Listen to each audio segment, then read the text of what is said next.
تو یہ اتنا بڑا معجزہ. ٹھیک ہے. اچھا اب اس کی کچھ لاجکس بھی سمجھ لو, حکمتیں بھی سمجھ. پیارے آقا علیہ الصلوۃ والسلام کو جو دونوں معجزات دیے گئے نا, قرآن اور معراج, کے بڑی کمال کی بات ہے, سمجھنے والی بات کہ جتنے انبیاء آئے تھے نا, ان کا اس دور کے مطابق انہیں معجزات دیے گئے. حضرت عیسیٰ علیہ الصلوۃ والسلام کا دور تھا کہ جب لوگ علاج میں بڑے ترقی کر رہے تھے.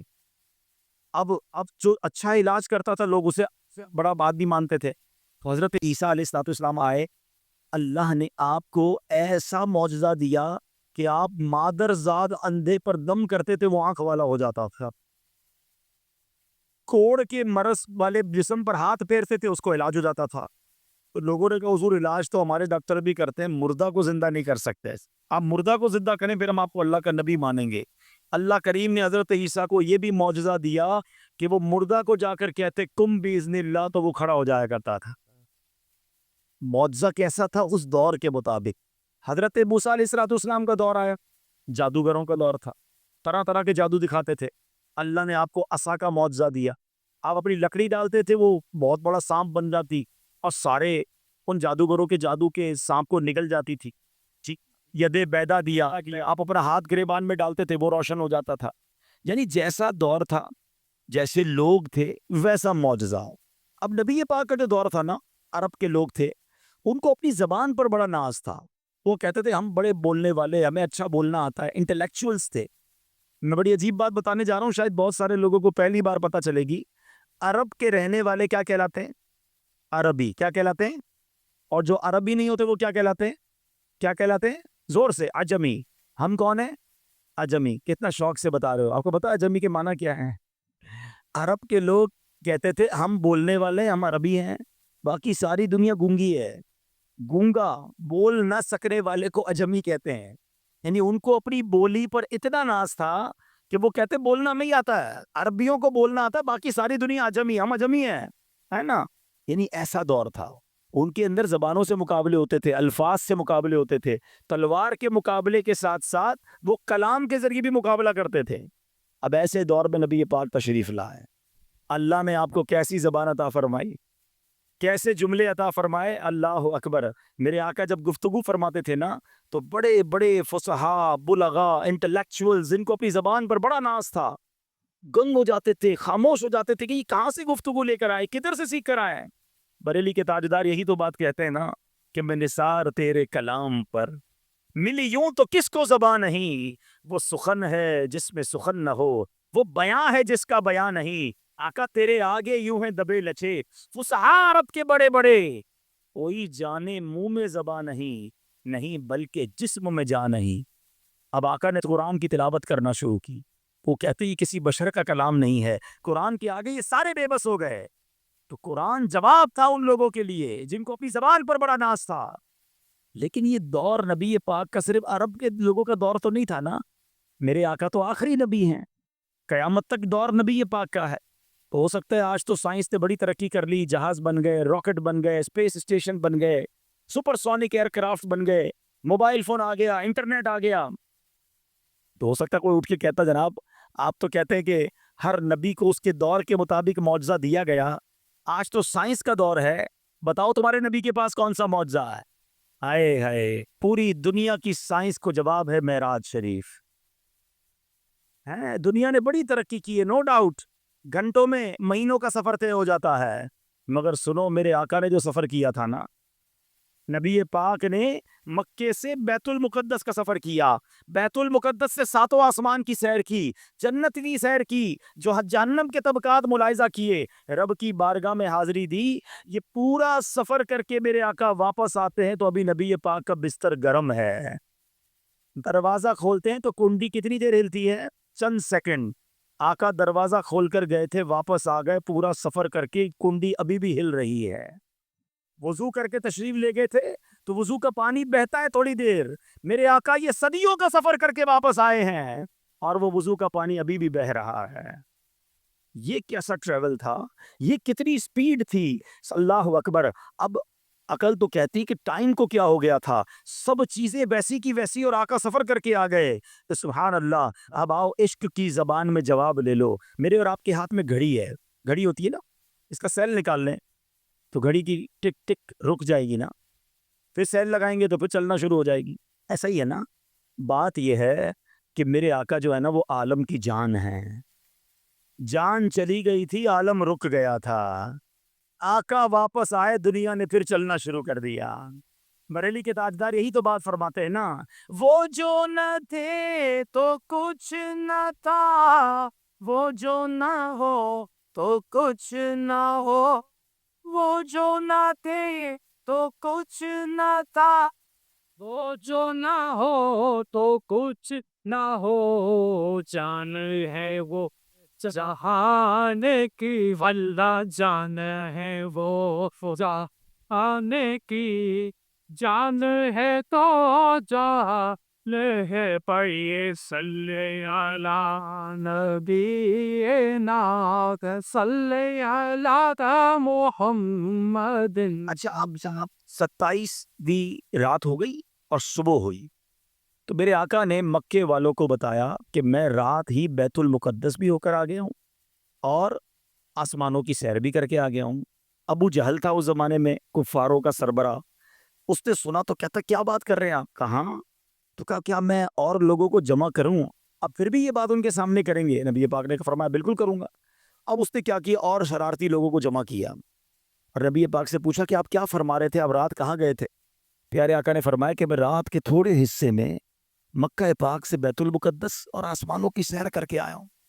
اب وہ سارے لوگ ہنسنے لگے، مذاق اڑانے لگے، نبی پاک پر اعتراض کرنے لگے. پتہ ہے اعتراض کیوں تھا؟ اب میں آپ کو سمجھاتا ہوں.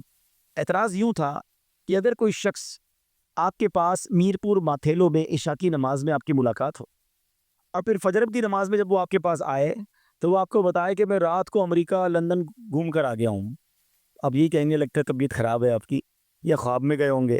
ایسا ہی ہے نا کہ ایک رات میں عشاء میں بھی آپ یہیں تھے، فجر میں بھی آپ یہیں ہیں، جہاز میں بھی جائیں تو اتنی جلدی واپس نہیں آ سکتے. پرابلم یہ تھا کہ مکہ پاک سے بیت المقدس یعنی مسجد اقصیٰ کا جو راستہ تھا نا وہ 1 مہینے کا راستہ تھا. کوئی اونٹ پر جائے، گھوڑے پر جائے تو 1 مہینہ لگتا ہے، واپس آئے تو پھر 1 مہینہ لگتا ہے. تو نبی پاک فرما رہے رات کو گیا اور واپس بھی آ گیا. تو وہ مذاق اڑانے لگے، وہ ایمان والے تو تھے نہیں.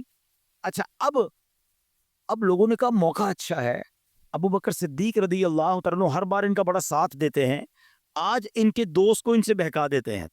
وہ لوگ فوراً چلے گئے حضرت ابو بکر صدیق کے گھر پر، دروازہ کھٹکھٹایا، اب باہر آئے کہ دیکھو تمہارے نبی کیا کہتے ہیں جن کا تم کلمہ پڑھتے ہو. کہ کیا فرماتے ہیں؟ کہ وہ کہتے ہیں رات کے تھوڑے حصے میں بیت المقدس ہو کر آ گئے ہیں. صدیق اکبر فرماتے ہیں کیا واقعی میرے نبی نے ایسا کہا ہے؟ وہ کہتے ہیں ہاں ایسا ہی کہا ہے. ہو سکتا ہے ان کے دل میں یہ خیال آیا ہو کہ لگتا ہے دل میں کچھ گڑبڑ ہو رہی ہے، کچھ وسوسہ آ رہا ہے. کہا ہاں بالکل یہی کہہ رہے ہیں. آئے ہائے ابو بکر صدیق رضی اللہ عنہ فرماتے ہیں کہ میرے نبی فرماتے ہیں تو سچ فرماتے ہیں، آقا فرماتے ہیں تو حق فرماتے ہیں. وہ دن ہے، آج کا دن ہے. صدیق اکبر کا نام صدیق پڑ گیا، تصدیق کرنے والا پڑ گیا. لوگوں نے پوچھا اے ابو بکر تم تو بڑے عقل مند ہو، اس بات کی تصدیق کیسے کرتے ہو کہ تھوڑی دیر میں بیت المقدس سے کوئی واپس آ سکتا ہے؟ صدیق اکبر نے بڑا کمال کا جواب دیا، کہا یہ تو زمینی خبریں ہیں، ہمارے آقا تو ہمیں آسمان کی خبریں دیتے ہیں، ہم اس پر بھی تصدیق لائے ہیں، ہم تو اس پر بھی ایمان لائے ہیں. آقا فرماتے اللہ ایک ہے، ہم نے مانا اللہ ایک ہے. وہ فرماتے جبریل آتے قرآن لے کے، ہم نے دیکھا نہیں، ہم کہتے جبریل آتے ہیں. وہ کہتے قرآن رب کی کتاب ہے، ہم مانتے قرآن رب کی کتاب ہے. جب اتنی باتیں مانتے ہیں تو اگر یہی محبوب کہہ رہے ہیں بیت المقدس ہو آئے ہیں تو ہم نے یہ بھی ماننی ہے. لیکن سچی بات بتائے کیا ہے؟ صدیق اکبر رضی اللہ تعالیٰ عنہ نے ہمیں بڑا پیارا سبق سکھا دیا ہے. ہاں یہ ذرا میں وسوسہ بھی آج کلیئر کر دوں اور عقیدہ بھی بیان کر دیتا ہوں. پہلے تو ذرا پرابلم یہ ہے کہ 27ویں رجب کی صبح 2 قسم کے گروہ تھے.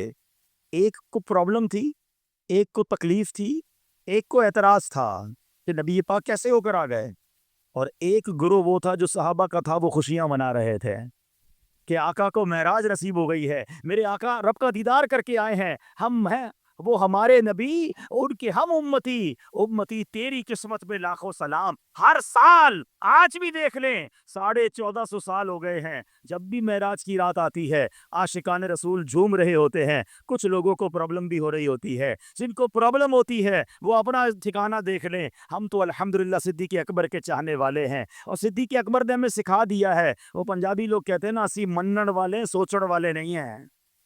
ہاں، ہمارا کام لبیک کہنا ہے، اللہ نے فرمایا، اللہ کے حبیب نے فرمایا، ہم نے بالکل مان لینا ہے۔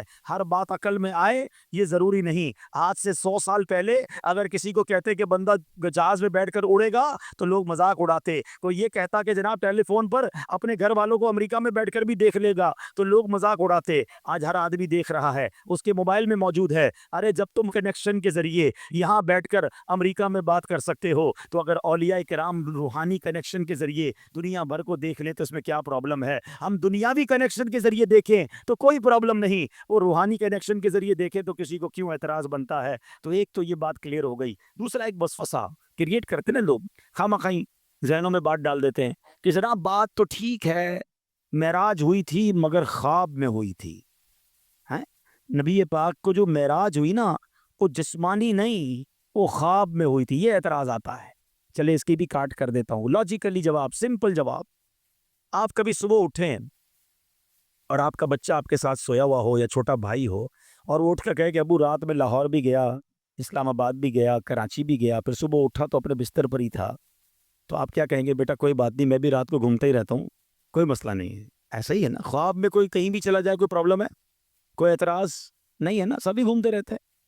مجھے ایک بات بتائیں، نبی پاک نے جب 27 رجب کی صبح یہ اعلان کیا کہ میں بیت المقدس سے ہو کر آیا ہوں، ابو جہل اور اس کے چیلوں نے جو اعتراض کیا، وہ اعتراض کیوں کیا پھر؟ اس کا مطلب کیا ہے؟ ذرا سمجھدار لوگ میری بات سمجھیں گے۔ اگر نبی پاک کا یہ اعلان تھا کہ میں خواب میں ہو کر آیا ہوں تو اعتراض تو کوئی نہ کرتا۔ آقا نے اعلان ہی یہ فرمایا تھا کہ میں جسمانی طور پر ہو کر آیا ہوں۔ بات سمجھ آ رہی ہے؟ یہ اعتراض کرنا، یہ جھگڑا بننا، یہ آرگیومنٹ ہونا بتا رہا ہے کہ میرے آقا کا دعویٰ یہی تھا، نبی پاک کا اناؤنسمنٹ یہی تھا کہ میں جسمانی طور پر بیت المقدس ہو کر آیا ہوں۔ تو سبحان اللہ، ہمارا جو عقیدہ ہے وہ بالکل درست ہے کہ رب نے اپنے حبیب کو ان کے جسم اقدس کے ساتھ، روح مقدس کے ساتھ، سبحان اللہ، یہ سیر کروائی ہے۔ اللہ جو چاہے، ان اللہ علی کل شیء قدیر، ہمیں اس کی قدرت پر یقین ہے۔ اچھا جناب، یہ تو بات کلیئر ہو گئی۔ اب آؤ، ان کفار سے صبر نہیں آیا نا، ان کو کہا اچھا آپ واقعی ہو کر آئیں؟ کہا ہو کر آئیں۔ اچھا یہ بھی انہیں پتا تھا کہ یہ کبھی بیت المقدس گئے نہیں ہیں، نبی پاک کبھی جسمانی طور پر بیت المقدس نہیں گئے، انہیں معلوم تھا۔ تو انہوں نے کہا اچھا ایک بات بتائیں، آپ رات گئے؟ فرمایا ہاں میں گیا۔ کہا اچھا ہم آپ سے کچھ سوال کرنا چاہتے ہیں۔ کہو۔ کہ یہ بتائیں بیت المقدس کی مثال دے رہا ہوں، کتنے پلرز ہیں، اس کی دیواریں کیسی ہیں؟ کیونکہ ان کو یہ پتا تھا کہ کبھی گئے تو نہیں ہے، اگر یہ واقعی گئے تو بتا دیں گے۔ اچھا یہ بڑا ٹپیکل کوسچن تھا۔ اب مثال دیتا ہوں، میں آج بیان کر رہا ہوں، اب میں یہاں سے واپس چلا جاؤں تو کوئی مجھے کہے بتاؤ آپ گئے تھے؟ میں کہاں بتاؤ جس گوداؤن میں گئے تھے اس کے پلر کتنے ہیں، تو میں نے پلر تھوڑی گنے ہیں بھائی، مجھے تو یہ بھی نہیں پتا پیچھے دیوار کا کلر کیا ہے۔ کوئی کہہ رہا آپ بیان کرنے گئے تھے، بتائیں پیچھے دیوار کا کلر کیا ہے۔ میں بیان کرنے گیا تھا، چیزیں نوٹ کرنے تو نہیں گیا تھا کہ جتنی لائٹیں کتنے پنکھے ہیں۔ اب نبی پاک سے بڑا عجیب سوال انہوں نے کیا کہ آپ واقعی گئے تھے؟ کہاں؟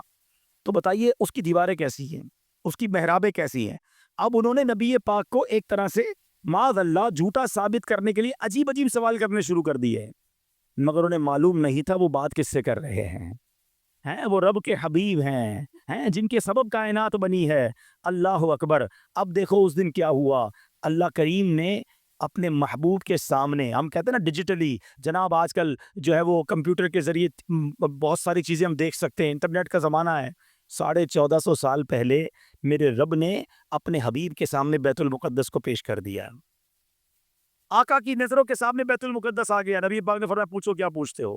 وہ پوچھتے جاتے، میرے آقا دیکھتے جاتے، بتاتے جاتے، وہ پوچھتے جاتے، میرے آقا بتاتے جاتے۔ وہ حیران ہو گئے کہ یہ کبھی بھی نہیں گئے لیکن ایک ایک چیز بتا رہے ہیں، ہر چیز انہیں معلوم ہے۔ اللہ اکبر۔ ذرا سوچئے میرے پیارے اسلامی بھائیوں، یہ شان ہے میرے آقا کی، اور یہ ایک ایسا معجزہ ہے جو رہتی دنیا کے لیے، صبح قیامت کے لیے سائنس کتنی بھی ترقی کر جائے، اس کو یہ جواب ہے کہ اللہ نے اپنے حبیب کو ایک ایسا معجزہ کروایا جس کے آگے سائنس بھی عاجز ہے۔ اللہ نے وہ کمالات ہمارے آقا کو عطا فرمائے۔ اب معراج کی رات جو یہ سفر ہوا اس میں بہت سارے واقعات ہوئے. نبی پاک علیہ الصلوۃ والسلام نے اس رات جو سفر کیا نا اس کے 3 حصے ہیں. پہلے 3 معراج کے حصے ہیں. اللہ قرآن مجید فرقان حمید 15ویں پارے کے شروع میں فرماتا ہے سبحان الذی اسری بعبدہ لیلا من المسجد الحرام الی المسجد الاقصی. پاک ہے وہ ذات جس نے اپنے خاص بندے کو رات کے کچھ حصے میں مسجد حرام سے مسجد اقصی کی سیر کرائی. پھر آگے فرمایا الذی بارکنا حولہ لنریہ من آیاتنا، جس کے ارد گرد ہم نے برکتیں رکھی ہیں تاکہ ہم اسے اپنی عظیم نشانیاں دکھائیں. انہ هو السمیع البصیر، بے شک وہی سننے والا دیکھنے والا ہے. اب سفر کے 3 جو ہے نا وہ درجے ہیں. پہلا حصہ مکہ پاک سے بیت المقدس تک، اسے اسرا کہتے ہیں. آسمانی معراج جو مسجد اقصی سے سدرۃ المنتہا تک ہے اسے معراج کہتے ہیں. اس کے بعد ہے لا مکانی، سبحان اللہ سے معراج جو سدرہ سے آگے لا مکان کا سفر ہے، اسے عروج کہتے ہیں. سبحان اللہ. اب میرے پیارے اسلامی بھائیوں، یہ 3 حصے جو سفر کے ہیں یہ بڑے کمال